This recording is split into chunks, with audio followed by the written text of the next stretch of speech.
ሆላንዶ ይባላል።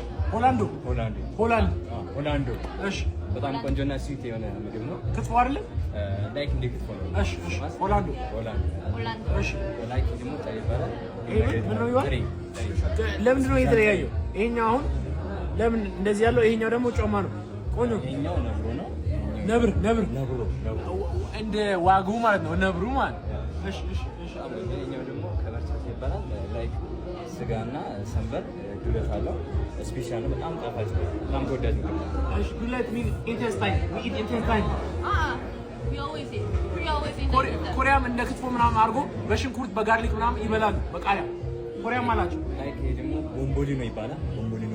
ቦምቦሊኖ ጥብስ አንደኛ ነው። ከሸክላ ጋር ተመሳሳይ ነው። ይሄኛው እንደገና ነገር እስኪ ምንድን ነው? ቦምቦሊኖ አሪፍ የሆነ ምግብ ነው። ይሄኛው እነዚህ ዝግጅቶች ናቸው። ይሄኛው ስፔሻል ዳታ ነው። በቅቤ ምናምን ነው የሚሰራው። አንደኛ በጣም ቆንጆ በጣም ብዙ ሰው እስኪ ይሞክር ና ይሄኛው ነው አንደኛ ያልኩት። እቺ ሞክረና ነው እቺ ሞክር። እሺ